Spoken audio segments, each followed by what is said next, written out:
સમાચારોમાં આગળ વાત ગોંડલની કરીએ તો ગોંડલનો ખૂબ ચકચારી રાજકુમાર જાટ કેસને લઈને સૌથી મોટા સમાચાર ગોંડલથી સામે આવી રહ્યા છે કે જ્યાં અત્યાર સુધી જે ચર્ચા અને સાથે જ પૂછપરછ કરવામાં આવી રહી હતી તેને લઈને આ સૌથી મોટા સમાચાર કે ગોંડલમાં રાજકુમાર જાટ કેસને લઈને ગણેશ જાડેજાનો નાર્કો ટેસ્ટ કરવામાં આવશે એ પ્રકારના સમાચાર મળી રહ્યા છે। રાજકુમાર જાટ કેસની તપાસ એસઆઈટીના અધ્યક્ષ જે છે તે કરતા હતા। પોલીસે પૂછપરછ પણ કરી હતી। સુરેન્દ્રનગર એસપી પ્રેમસુખ ડેલુ દ્વારા નાર્કો ટેસ્ટની મંજૂરી માંગવામાં આવી હતી। ગણેશ જાડેજાએ આ મંજૂરીને લઈને પોતાની સહમતિ આપી છે। ગણેશ જાડેજાએ સહમતિ આપતા કોર્ટે મંજૂરી ગ્રાહ્ય રાખી હોવાના સમાચાર મળી રહ્યા છે। આગામી દિવસોમાં ગણેશ ગોંડલનો નાર્કો ટેસ્ટ જે છે તે કરવામાં આવશે। ગોંડલ રાજકુમાર જાટ કેસ અંગે આ સૌથી મોટા સમાચાર અત્યારે કહી શકાય કે જ્યાં ગણેશ જાડેજાનો નાર્કો ટેસ્ટ કરવામાં આવશે અને સાથે જ જે પ્રમાણે આરોપ પ્રત્યારોપોની વચ્ચે આ સૌથી મોટા સમાચાર અત્યારે કહી શકાય। પ્રદીપ મારી સાથે જોડાય છે। પ્રદીપ, જે રીતે ખૂબ ચર્ચિત ગોંડલનો કેસ રાજકુમાર જાટ કેસ અને એની વચ્ચે પ્રેમસુખ ડેલુએ પૂછપરછ કરવા માટે થોડા દિવસ પહેલા સુરેન્દ્રનગર ખાતે ગણેશ ગોંડલને બોલાવ્યા હતા, એમની પૂછપરછ કરવામાં આવી અને આજે જે પ્રમાણે નાર્કો ટેસ્ટની વાત કરવામાં આવી રહી છે કે એમનો નાર્કો ટેસ્ટ કરવામાં આવશે ને એમણે પણ સહમતિ દર્શાવી છે। બિલકુલ ભાવિક, સૌથી પહેલા તો ગુજરાતની જનતા અને ગુજરાતના નાગરિકોને જણાવીએ કે ગુજરાતની અંદર વર્ષો બાદ પહેલી વખત હવે નાર્કો ટેસ્ટ થઈ રહ્યો છે। પહેલી વખત એટલા માટે કે આ કેસની અંદર પહેલી વખત જે રાજકુમાર જાટ કેસ એ ખૂબ ચર્ચિત કેસ કે જ્યાં લગભગ 6 મહિના કરતાં પણ વધારે સમય વીત્યો। 2 રાજ્યોની અંદર ખૂબ આ કેસની અંદર ચર્ચાઓ થઈ। ગુજરાત અને રાજસ્થાન, દિલ્હી સંસદ ભવનની અંદર બજેટ સત્ર દરમિયાન પણ આ કેસની ચર્ચાઓ થઈ, પરંતુ આ કેસ ક્યાંથી શરૂ થઈ એ કોઈ જ માહિતી નહીં। પરંતુ કેસમાં એકને એક વાત, આ કેસ જ્યાં હતો ત્યાં જ રહ્યો। રાજકુમાર જાટનું મોત થયું। પરિવારના સભ્યોએ આરોપ લગાવ્યો કે તેનું અકસ્માતે મોત નહીં, તેનું મર્ડર થયું છે, પરંતુ અત્યાર સુધી આ કેસની અંદર કોઈ પણ પ્રકારની અપડેટ નહોતી આવી। ત્યારબાદ ગુજરાત હાઈકોર્ટની અંદર એક કેસ ફાઇલ કરવામાં આવે છે અને હાઈકોર્ટ તરફથી 3 આઈપીએસ અધિકારીના નામ આપવામાં આવે છે, જેમાં એક પ્રેમસુખ ડેલુનું પણ હોય છે અને હવે સુરેન્દ્રનગર જિલ્લા પોલીસ વડા પ્રેમસુખ ડેલુના અધ્યક્ષસ્થાને આ કેસની તપાસ શરૂ કરવામાં આવી હતી।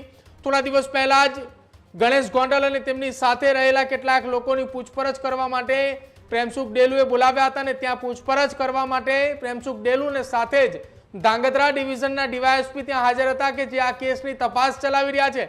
એક વાત એવી પણ સામે આવી હતી કે છેલ્લા 15 દિવસથી સુરેન્દ્રનગરની ટીમો ગોંડલ સતત જઈ રહી હતી, ત્યાં તપાસ કરી રહી હતી અને હવે તમામની વચ્ચે એક મહત્વપૂર્ણ સમાચાર સામે આવી રહ્યા છે।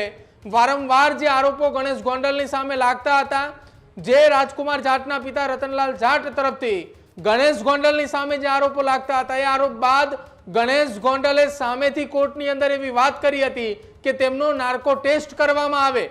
એટલે કે જે આ તપાસ ચાલી રહી છે, એસપી પ્રેમસુખ ડેલુ આ કેસની તપાસ કરી રહ્યા છે, તેમના સમક્ષ તેમને વાત કરી હતી।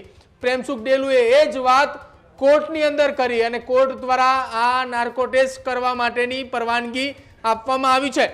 એટલે એક મહત્વપૂર્ણ વાત કહી શકાય કે ગુજરાતની અંદર વર્ષો બાદ કોઈ કેસની અંદર નાર્કો ટેસ્ટ થવા જઈ રહ્યો છે અને કેસ ફરી એક વખત રાજકુમાર જાટ કેસની અંદર થવા જઈ રહ્યો છે કે જ્યાં નાર્કો ટેસ્ટ બાદ ગણેશ ગોંડલની સામે જે આરોપો રાજકુમાર જાટના પિતા રતનલાલ જાટ જે લગાવી રહ્યા છે, એ આરોપોમાં કેટલું તથ્ય છે, કેટલું સત્ય છે કે પછી એ આરોપો પાયા વિહોણા છે, તેના ઉપર સૌ કોઈની નજર રહેશે। પરંતુ એક વાત ચોક્કસ કહી શકાય કે ગણેશ ગોંડલે સામેથી પોતાની સહમતિ દર્શાવી, પોતે એવું કહ્યું કે હું નાર્કો ટેસ્ટ કરાવવા માટે તૈયાર છું અને ત્યારબાદ નાર્કો ટેસ્ટ માટેની હવે કોર્ટ દ્વારા હા પાડવામાં આવ્યું છે। એટલે કે હવે આગામી સમયમાં ગાંધીનગર ફોરેન્સિક યુનિવર્સિટી ખાતે નાર્કો ટેસ્ટ કરવામાં આવશે।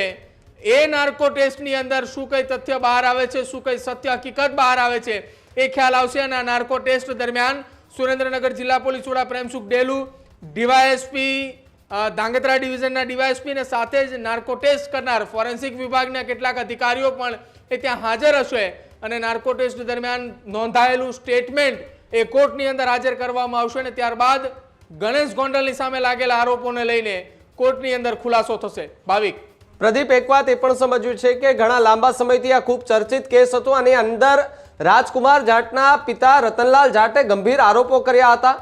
એ ગણેશ ગોંડલ સામે ગંભીર આરોપ હતા અને સાથે જ પોલીસની કામગીરી સામે પણ સવાલો ઊભા થયા હતા. હાલ આ આખી જે નાર્કો ટેસ્ટની વાત કરવામાં આવી રહી છે એમના પરિવારમાંથી કોઈ પ્રતિક્રિયા આવી રહી છે કે કેમ? ભાવિક, આ જે પરવાનગી છે તે અત્યારે હજુ થોડા સમય પહેલા જ આપવામાં આવી છે. સુરેન્દ્રનગર જિલ્લા પોલીસ વડા પ્રેમસુખ ડેલુ અને તેમની ટીમ જે કોર્ટની અંદર હાજર રહી હતી એ દરમિયાન તેમને થોડા સમય પહેલા જ હજી એ રિપોર્ટ આપવામાં આવ્યો છે. તેમને જે આખો લેટર આપવામાં આવ્યો છે કઈ તારીખે નાર્કો ટેસ્ટ કરવામાં આવશે, નાર્કો ટેસ્ટમાં કેટલા અધિકારીઓ હાજર રહેશે, કેટલા દિવસના દરમિયાન નાર્કો ટેસ્ટ કરવામાં આવશે અને નાર્કો ટેસ્ટ થયા બાદ કેટલા સમય અંતર્ગત તેમને ગુજરાત હાઈકોર્ટની અંદર રિપોર્ટ કરવાનો છે. આમ તો ગુજરાત હાઈકોર્ટની અંદર જે પ્રોગ્રેસ રિપોર્ટ સોંપવાનો હતો એ પ્રોગ્રેસ રિપોર્ટ સોંપતાની સાથે જ એ દરમિયાન એ ચર્ચાઓ થઈને ચર્ચાની વચ્ચે ગણેશ ગોંડલે જ્યારે પોતાની તૈયારી દર્શાવી છે કે તેઓએ નાર્કો ટેસ્ટ કરાવવા માંગી રહ્યા છે, કેમ કે આ કેસની અંદર વારંવાર ગણેશ ગોંડલનું નામ એ ચર્ચાઈ રહ્યું છે. રતનલાલ જાટ દ્વારા આરોપો લગાવવામાં આવી રહ્યા છે અને સાથે જ રાજસ્થાનના કેટલાક સામાજિક આગેવાન હોય, એડવોકેટો હોય, તેમના દ્વારા પણ આરોપ લગાવવામાં આવી રહ્યા છે. રાજસ્થાનથી લોકસભાના સાંસદ કે જેમણે લોકસભાની અંદર આ મુદ્દો ઉઠાવ્યો હતો તેમણે પણ આ અંગે પૂર્વ ધારાસભ્ય જયરાજસિંહ જાડેજા અને તેમના પુત્ર ગણેશ ગોંડલની સામે આરોપ લગાવ્યા હતા. પરંતુ હવે એક વાત ચોક્કસ છે કે આ આરોપનો જવાબ હવે નાર્કો ટેસ્ટથી મળશે. ગણેશ ગોંડલના નાર્કો ટેસ્ટથી એક વાત ચોક્કસ નક્કી થઈ જશે કે આ ગુનાની અંદર કોની સંડોવણી હતી. શું ગણેશ જાડેજાએ જ આ કેસને જેમ પ્રમાણે રતનલાલ જાટ આરોપ લગાવી રહ્યા છે એ તેમના પરિવાર ઉપર જે આરોપ લગાવી રહ્યા છે તેમને જ અંજામ આપ્યો હતો કે કેમ? આ તમામ વાતને લઈને હવે નાર્કો ટેસ્ટના રિપોર્ટ બાદ ખુલાસો થશે અને રિપોર્ટની હવે સૌ કોઈ રાહ જોશે કે ક્યારે નાર્કો ટેસ્ટ માટે ગણેશ જાડેજાને એ ગાંધીનગર લાવવામાં આવે છે. ભાવિક. જી પ્રદીપ, ખૂબ ખૂબ આભાર જોડાવા બદલ અને માહિતી બદલ. તો જે રીતે ખૂબ ચર્ચિત કેસ રાજકુમાર જાટ કેસને લઈને સૌથી મોટા સમાચાર કહી શકાય અને આની જે ચર્ચાઓ હતી ન માત્ર ગુજરાત પરંતુ આની ચર્ચા રાજસ્થાનમાં પણ થતી હતી, કારણ કે રાજકુમાર જાટ એનો પરિવાર મૂળ એ રાજસ્થાનનો હતો પરંતુ ઘણા લાંબા સમયથી એ ગોંડલની અંદર વસવાટ કરતો હતો, ત્યાં એમનું ગુજરાન ચલાવી રહ્યા હતા અને આખી ઘટનાને લઈને રાજસ્થાનથી પણ કેટલાય લોકો જે છે તે ગુજરાત તરફ આવવાની વાત હતી. સીબીઆઈ તપાસની માંગ જે છે તે કરવામાં આવતી હતી, સીસીટીવીની વાત કરવામાં આવતી હતી. આની વચ્ચે થોડા દિવસ પહેલા જે ગણેશ ગોંડલ છે તે સુરેન્દ્રનગર ખાતે પહોંચી આવે છે અને ત્યાં એસપી પ્રેમસુખ ડેલુ એમની અધ્યક્ષતામાં એક તપાસ જે છે તે થાય છે અને પૂછપરછ કરવામાં આવે છે. પૂછપરછ કર્યા બાદ આજે સમાચાર મળે છે કે ગણેશ ગોંડલ કે જેમનો હવે નાર્કો ટેસ્ટ જે છે તે કરવામાં આવશે. હવે નાર્કો ટેસ્ટ થયા બાદ ખબર પડશે કે આખી ઘટનામાં સત્ય શું હતું.